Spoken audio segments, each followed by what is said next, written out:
Assalamualaikum Science Squad. Hope your educational and health journey is going great with me. तो yes, मैंने सोचा intro कब से वही है तो हम इंट्रो को थोड़ा सा चेंज करते हैं।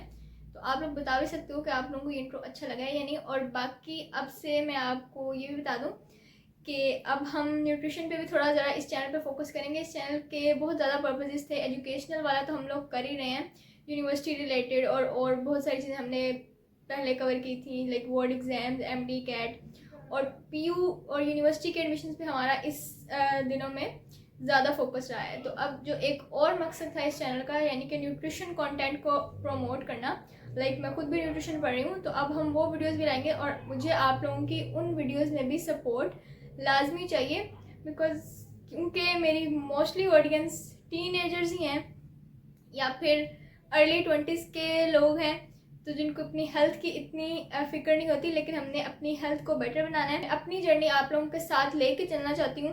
बहुत ही हम सिंपल चीज़ें सीखा करेंगे, पढ़ा करेंगे और बहुत सी छोटी छोटी चीज़ों से आप अपनी और अपने प्यारों की हेल्थ को बेहतर बना सकते हैं।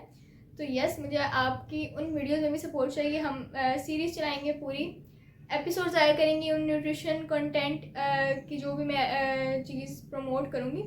तो बाकी हम टाइम वेस्ट किए बगैर ये वाली वीडियो शुरू कर लेते हैं। और टाइटल और थंबनेल देख के आपको अंदाजा तो हो गया होगा कि वीडियो किस बारे में। How to study in your first semester in university, GPA system explain. तो अब हम ये सारी चीज़ें डिस्कस करेंगे, क्योंकि आप लोग कॉलेज से होकर आए होते हो, स्कूल कॉलेज लेवल से आते हो, तो उधर पढ़ाई बहुत ज़्यादा डिफरेंट होती है और यूनिवर्सिटी की पढ़ाई बहुत ज़्यादा डिफरेंट होती है। तो लाइक 180 डिग्री के एंगल पे चीज़ें चेंज हो रही होती हैं। तो स्टूडेंट्स को नहीं पता होता कि कैसे पढ़ना है। और अभी भी मतलब मुझे बहुत ज़्यादा कमेंट्स आते हैं कि हमारे फर्स्ट डे यूनिवर्सिटी में होने वाला है, तो बुक्स लेके जानी है नहीं जानी। तो मैं सबको बता के था क्योंकि भाई बुक्स नहीं लेके जानी अभी फ़िलहाल। तो कैसे पढ़ते हैं, कैसे अच्छा GPA स्कोर करते हैं, मेरा क्या GPA था, तो खैर वो सोचूंगी बताना है या नहीं। लेकिन हाँ, हम सारा डिस्कस कर लेते हैं। आप लोग कैसे अच्छा GPA गेन कर सकते हो फ्रॉम माय एक्सपीरियंस। आप लोग पहले तो आ रहे होते हो कॉलेज लेवल से और एक बोर्ड सिस्टम से। मोस्टली स्टूडेंट्स ने बोर्ड वाले सिस्टम में पढ़ा होता है, OA लेवल्स वाले बच्चे कम ही होते हैं। लेकिन आप जब बोर्ड सिस्टम से आ रहे होते हो तो वो सिस्टम है एक रोड लर्निंग का रट्टा, और आप लोगों ने बस वही स्पेसिफिक आपको बुक्स हैं, वही कोर्स को तैयार करना है, उन्हीं में से पेपर आ जाएगा। बाकी आप लोग पास पेपर्स कर रहे होते हो, वहाँ से उस तरह पेपर है, तो आपने वही सिस्टम करना होता है। लेकिन यूनिवर्सिटी में इस तरह नहीं होता। आपको टीचर जैसे स्टेप बाय स्टेप गाइड नहीं कर रहे होते, आपको स्पून फीडिंग नहीं करा रहे होते और उस तरह आपको लेके नहीं चलते। तो ये एक मेजर डिफरेंस होता है। तो आपने इस चीज़ सारी चीज़ों को कैसे टैकल करना है, तो वो हम सारा इस वीडियो में कवर करेंगे।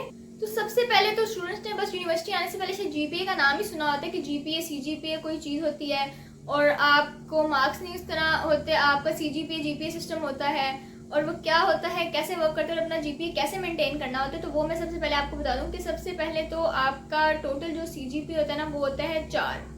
अब फर्स्ट सेमेस्टर में आपका GPA होता है और सेकंड सेमेस्टर से आगे ऑनवर्ड्स 8 सेमेस्टर तक, या अगर किसी की 5 ईयर्स डिग्री है, लाइक PharmD LLB लोग करते हैं, या जो 5 ईयर के प्रोग्राम्स होते हैं, तो उनके 10 सेमेस्टर्स होते हैं। तो टिल एंड वाले सेमेस्टर तक वो CGPA चलता है। अब फर्स्ट सेमेस्टर में CGPA होता है लाइक टोटल आपका, लाइक आपका फर्स्ट सेमेस्टर में अगर 3.6 आया है, सेकेंड सेमेस्टर में 3.8 आ गया, तो वो 3.7 के राउंड आपका CGPA बनेगा। लाइक आपने उसको इस तरह ग्रेजुअली इंक्रीज कराना होता है। आपका जब भी नेक्स्ट सेमेस्टर का रिजल्ट आता है तो वो पिछले सेमेस्टर्स को मिला के आता है, लाइक एक एवरेज निकलती है और फिर आपका रिजल्ट आता है। अब ये 4 में से कितना आता है, कैसे आता है, ये क्या होता है, वो भी मैं आपको बता देती हूँ। कि फॉर एग्जांपल आप फर्स्ट सेमेस्टर में गए हो और आपके फॉर एग्जांपल 6 कोर्सेज हैं, आपने वहाँ पे कोर्स वाइज पढ़ना होता है। आपका एक कोर्स डिसाइडेड होता है कि आपको फर्स्ट सेमेस्टर में ये पढ़ोगे, मतलब टिल एंड तक एजेंसी ने डिसाइड किया होता है। गवर्नमेंट यूनिवर्सिटीज़ में तो मोस्टली ये डिसाइडेड होता है, लेकिन प्राइवेट यूनिवर्सिटीज़ में आपको ऑप्शन मिलता है कि आप पहले सेमेस्टर में कौन सा पढ़ना चाहते हो, बाद में, मतलब वो आपको एक फैसिलिटेट किया जाता है उस लिहाज से। अब 6 आपके अगर कोर्सेज हैं, तो अब किसी कोर्स के क्राइटेरिया होते हैं 3, किसी के होते हैं 2 और किसी के होते हैं 1। मोस्टली कुरान का ही होता है, जो अब कंपल्सरी वगैरह हो गया है, कोई डिग्रीज करवानी है, कोई डिग्रीज नहीं करवानी, तो वो 1 क्राइटेरिया का होता है। और कुछ सब्जेक्ट्स होते हैं जो 2 क्राइटेरिया के होते हैं, और जो 3 क्राइटेरिया वाले सब्जेक्ट्स होते हैं उनका GPA पे इफेक्ट बहुत ज़्यादा होता है। और कभी कभी होता है कि आपका अगर सब्जेक्ट है तो 2 क्राइटेरिया थ्योरी के होंगे, 1 क्राइटेरिया प्रैक्टिकल का होगा, तो वो ओवरऑल मिला के 3 ही बन जाते हैं। लेकिन फिर उनका पेपर अलग अलग ही लिया जाता है, तो वो फिर एक तरह का अलग अलग ही कंसीडर हो जाते हैं। और ये अब चीज़ होती है कि क्रेडिट आवर्स का क्या मतलब है, यानी कि आपने एक सर्टेन अमाउंट ऑफ आवर्स इस कोर्स को देने हैं, आपने ये इतने आवर्स पढ़ा हो, और फिर वो आपका पेपर लेते हैं, और फिर जब आपके मार्क्स आते हैं तो वो उस बेस पे जीपीए से डिडक्ट हो जाते हैं। अब लाइक अगर कोई हमारा कोर्स जिस तरह होता है, मोस्टली कोर्सेज हमारे 3 क्रेडिट आवर्स के ही होते हैं, 2 का नहीं होता, कोई कोर्स आता है हर दफ़ा 6 कोर्सेज में से, जो कि 2 क्रेडिट आवर्स का होता है। तो जो 2 क्रेडिट आवर्स का होता है उसका वीक में एक लेक्चर होता है, लाइक हमने कम आवर्स पढ़ना होता है। जो 3 क्रेडिट आवर्स के होते हैं, बाकी सारे सब्जेक्ट्स, उन सब कोर्सेज के 2 लेक्चर होते हैं वीक में, तो वो इस तरह से होता है। बाकी मैं आपको बता दूं कि जीपीए की मार्किंग किस तरह होती है। 2 तरह के जीपीए को ग्रेडिंग सिस्टम होते हैं, हमारा वाला है एब्सोल्यूट, और कहीं कहीं पे रिलेटिव ग्रेडिंग होती है। जिन यूनिवर्सिटीज में रिलेटिव ग्रेडिंग होती है, आई गेस यूईटी में होती है रिलेटिव ग्रेडिंग, तो वो इस तरह से होता है कि अगर किसी बच्चे के क्लास में फॉर एग्जांपल 100 में से 95 मार्क्स आ गए हैं, तो उसकी मतलब रिलेटिव ग्रेडिंग होगी कि उसके ग्रेड को देखते हुए बाकी बच्चों को ग्रेड किया जाएगा कि वो अगर ए ले गया है तो फिर आपका उससे इफेक्ट होगा। अब ये बहुत सारे केसेस में फ़ायदेमंद भी हो जाती है, बहुत सारे केसेस में नुकसानदेह भी हो जाती है। कि नुकसान तो हो गया ना, अगर एक बच्चे भी क्लास में बहुत अच्छा पढ़ लिया है तो वो हो गया, लेकिन उससे ये भी होता है कि अगर फॉर एग्जांपल सारी क्लास का ही गंदा रिजल्ट आ गया है, 70 पे ही हाईएस्ट मार्क्स हैं, तो फिर आपका वो सी नहीं लगेगा, लाइक वो फिर आपको उस लिहाज से फैसिलिटेट किया जाएगा क्योंकि हाईएस्ट मार्क्स ही बहुत कम है। एब्सोल्यूट ग्रेडिंग जो हमारी होती है उसमें ये होता है कि 100 में से 85 या 85 से ऊपर लेने पे आपका पूरा 4 जीपीए आ जाता है। अब ये 5 मार्क्स का डिफरेंस होता जाता है, आपके 80 या 80 से ऊपर होंगे तो 37 होगा, सॉरी 3.7 होगा। अगर आपके 75 हैं तो फिर 3.7 से डायरेक्ट 3.3 पे आएगा, तो वो बहुत ज़्यादा डिफरेंस आ जाता है। और अगर 70 मार्क्स हैं तो फिर आपका जीपीए 3 पे चला जाएगा। अब वही 65 है तो वो 2.7 पे चला जाएगा, फिर ऑनवर्ड्स वो 2.3 तक चला जाएगा। तो ये सारा जीपीए सिस्टम होता है, और आपको ऑलमोस्ट डिग्री पास करने के लिए एंड तक 2 से ऊपर जीपीए रखना होता है। लाइक 2 से ऊपर आप फेल नहीं होते, एटलीस्ट आप पास हो जाते हो।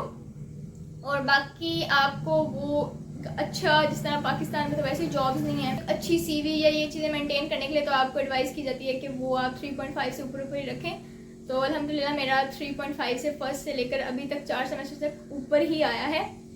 तो यस, अभी भी जीपीए सिस्टम के हवाले से अगर आपको कुछ नहीं क्लियर तो आप मुझसे कमेंट्स में भी पूछ सकते हो, तो मैं मज़ीद ट्राई करूँगी कि सबको रिप्लाई दे दिया जाए। उसके बाद स्टडी मेथड क्या होता है। सबसे पहले तो जो आप लोगों का बुक्स का बहुत बड़ा क्वेश्चन था कि बुक्स लेके जानी है, तो भाई पहले दिन आपने कोई बुक्स नहीं लेके जानी। मैंने वो जो वीडियो बनाई ना कि what to expect in first day of university, first semester in university, कुछ इस तरह की वीडियो है, तो आप वहाँ पे भी देख सकते हो कि मैंने कहा था शायद कि फ़ोन और आप एक रजिस्टर ले जाओ, एक बॉल पेन ले जाओ, तो वो मोर देन इनफ होगी चीज़ें। लेकिन आपने शुरू के दिन में तो बस रजिस्टर्स वगैरह ही लेके जाने होते हैं, और आपको बुक्स नहीं मिलती। वो बुक्स आपको कोर्स के अकॉर्डिंग जो मेजर होता है आपका, लाइक अब मैं nutrition, human nutrition and dietetics में पूरी डिग्री कर रही हूँ 4 ईयर्स की, तो उसके रिलेटेड मेरे पास कुछ 1-2 बुक्स हैं, लाइक क्रॉस की बुक है, कोर फंडामेंटल्स ऑफ न्यूट्रिशन की बुक है, तो वो मोस्टली फूड साइंस से रिलेटेड है, और न्यूट्रिशन वाली बुक्स बेसिकली सारी न्यूट्रिशन की है। तो वो आपको टीचर्स एडवाइस कर देते हैं कि आप ये खरीद लें फॉर मोर डिटेल, क्योंकि आपने सिर्फ स्लाइड्स वगैरह से नहीं, एक्स्ट्रा नॉलेज के लिए आपको वो बता देते हैं। लेकिन अब हर कोर्स के लिए आपको बुक खरीदने की जरूरत नहीं है, आपका काम होता है सारा स्लाइड्स पे। टीचर्स पीपीटी स्लाइड्स प्रिपेयर करके लाते हैं, प्रोजेक्टर से कनेक्ट करते हैं, एलईडी और वॉट एवर आपकी यूनिवर्सिटी में चीज़ अवेलेबल हो या आपको कौन सा क्लासरूम अलॉट हुआ है उस पर डिपेंड करेगा। तो आपको वो स्लाइड से पढ़ाते हैं, और आपने किस तरह पढ़ना होता है, आपने वो स्लाइड, अब शुरू में बच्चों को बड़ा वियर्ड लगता है कि वो अचानक से इतनी मोटी मोटी फर्स्ट ईयर की, सेकंड ईयर की बुक्स वो पढ़ के आए होते हैं, एफएससी वगैरह इंटर करके आए होते हैं, तो उनको बड़ा अजीब लगता है कि वो फ़ोन पे पढ़ना। लेकिन वो आपको आदत हो जाती है और फिर आपको उस तरह से ही सही लगता है, आपको कोई इतना भारी भारी बैग कैरी करने की ज़रूरत नहीं है। तो आप अपने लैपटॉप पे पढ़ सकते हो, अगर आपके पास अभी तक लैपटॉप नहीं है तो अपने फ़ोन पे भी पढ़ सकते हो। बाकी आपको शुरू में ज़्यादा मसला हो रहा है तो आप अपने रजिस्टर्स पे थोड़े बहुत नोट्स बना सकते हो कि आप वहीं से रिवाइज कर लो। और बाकी स्टार्टिंग के दिनों में आपको इतना नहीं पता होता, जो बच्चे थोड़े ज़्यादा ही, अगर आपको वहाँ पे फ्री हैंड मिल रहा है, आपको इतनी रिस्ट्रिक्शंस नहीं है, आपको क्लास में अंदर बाहर आने जाने के लिए टीचर की इजाज़त की ज़रूरत नहीं है, तो वो बहुत ज़्यादा अगर फ्री हैंड ले लें और शुरू से ही ना पढ़ना स्टार्ट करें तो फिर उनका जीपीए फर्स्ट सेमेस्टर में बहुत ज़्यादा डाउन चला जाता है। तो फर्स्ट सेमेस्टर में जीपीए हमेशा मेंटेन करने की जरूरत होती है कि फर्स्ट सेमेस्टर में जो आपका आना है वही आना है, बाकी आपको मेंटेन करना पड़ता है। अगर आपका 3.9 भी आ गया तो अगर आपका पिछले में 3.6 या 7 है तो वो आपका CGPA दरमियान में रहेगा, 3.9 तो नहीं लगेगा ना। तो फर्स्ट सेमेस्टर में ये सीन है, तो जो आप गेन करोगे वो टिल द एंड आपको फ़ायदा देगा। तो आपने कोशिश करनी है कि आप रोज़ का इतना काम नहीं हो तो थोड़ा बहुत रोज़ ही अपना काम कर लें। और मोस्टली आपका काम पीपीटी की स्लाइड्स होती हैं और वर्ड पे आपको, अगर आपको प्रेजेंटेशन मिली है तो आपने पीपीटी भी बनानी होती है, अगर आपको कोई असाइनमेंट मिल गया है तो वो आपने MS वर्ड पे बनानी होती है। तो मोस्टली इन चीज़ों पे यूनिवर्सिटी में काम होता है। बाकी यूनिवर्सिटी में आपको ग्रुप्स मिल जाते हैं, आप जिनके साथ आपको ग्रुप असाइनमेंट्स और ग्रुप प्रेजेंटेशंस बहुत मिलती हैं। तो आपको एक ग्रुप भी मिल जाता है कि अगर आप किसी दिन एब्सेंट हुए हो या कोई चीज़ नहीं है तो आप ग्रुप स्टडी भी कर सकते हो। आपके व्हाट्सएप पे ग्रुप्स बन जाते हैं, आप एक अपना ग्रुप बना लेते हो जिनसे आप सारा डिस्कस कर लेते हो कि क्या है, कैसे पढ़ना है, मिड्स आ रहे हैं, फाइनल्स आ रहे हैं, तो ये सीन। और मिड्स फाइनल से याद है, ये भी आपको बता दूं कि यूनिवर्सिटी में मिड्स होते हैं और फाइनल्स होते हैं। 2 महीने बाद मिड्स हो जाते हैं, 2 महीने बाद फाइनल्स, 4 महीने का सेमेस्टर और सेमेस्टर क्लोज, और आप नेक्स्ट सेमेस्टर में चले जाते हो। तो बस ये बहुत ज़्यादा जल्दी सारा कुछ काम हो रहा होता है, तो आपने बस अच्छे से पढ़ना होता है। और खैर मैं आपको ये भी बता दूं कि बिल्कुल यूनिवर्सिटी में प्रेशर वाला काम इतना ज़्यादा नहीं होता, आपको कॉलेज लेवल की तरह या इतनी बड़ी बुक्स नहीं रट्टा मारनी होती, तो आप बहुत इजीली कर सकते हो। हाँ, एक ये भी यूनिवर्सिटी में कल्चर होता है कि हम लोग खुद भी एक रात पहले सारा कुछ कर रहे होते हैं, लेकिन हमें भी पता होता है कि कौन सा कोर्स या कौन सी चीज़ एक रात पहले हो जाएगी, या उसमें कोई छुट्टी आ रही है सैटरडे संडे क्योंकि ऑफ होता है यूनिवर्सिटी में, तो उसमें हमारा हो जाएगा। और अगर कोई चीज़ है शुरू से लेकर चलने वाली है, एटलीस्ट हम एक हफ्ता पहले से फिर उसको देखना स्टार्ट कर देते हैं। ये आप थोड़ा हायर सेमेस्टर्स में कर सकते हो जब आपको थोड़ा एक्सपीरियंस हो जाए, लेकिन स्टार्टिंग से या फर्स्ट सेमेस्टर से मैं आपको बिल्कुल एडवाइस नहीं करूँगी कि आप बिल्कुल आखिरी रात पढ़ें और बाकी सारा सेमेस्टर कुछ ना पढ़ें, तो या वो फिर रॉन्ग हो जाएगा। और बाकी यूनिवर्सिटीज़ में सोसाइटीज़ बहुत ज़्यादा होती हैं, स्पोर्ट्स का भी सीन होता है, तो आपने इस तरह नहीं करना कि कुछ बच्चे होते हैं जो बिल्कुल सोसाइटीज़ में नहीं जाते, बहुत इंट्रोवर्ट और शाय होते हैं, या उनको भी यूनिवर्सिटी की आदत उस तरह से नहीं होती, तो वो बिल्कुल ही पढ़ाई बस करते रहते हैं और किसी भी करिकुलर एक्टिविटीज़ में नहीं जाते।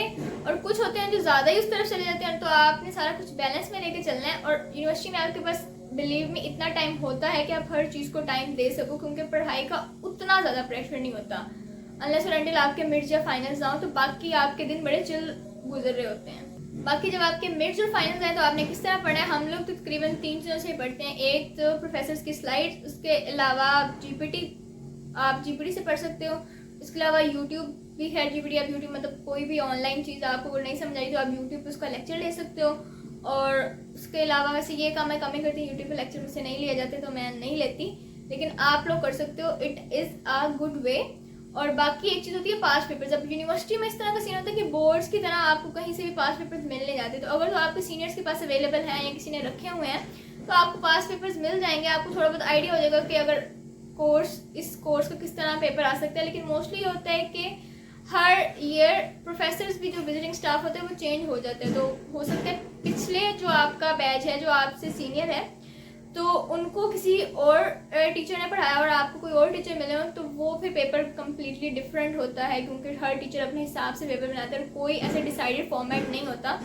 ऑब्जेक्टिव हर तरह का आपके पेपर में आ जाता होता है कि like MCQs, fill in the blanks. और यस, हमारा भी यही रिएक्शन था कि fill in the blanks. Yes, वो आपके कोर्स में से कहीं से भी कोई सी भी आपको ब्लैंक उठा के दे देते हैं, और इससे बड़ा सरप्राइज होता है ट्रू फॉल्स, आपके पास ट्रू फॉल्स भी आ जाते हैं।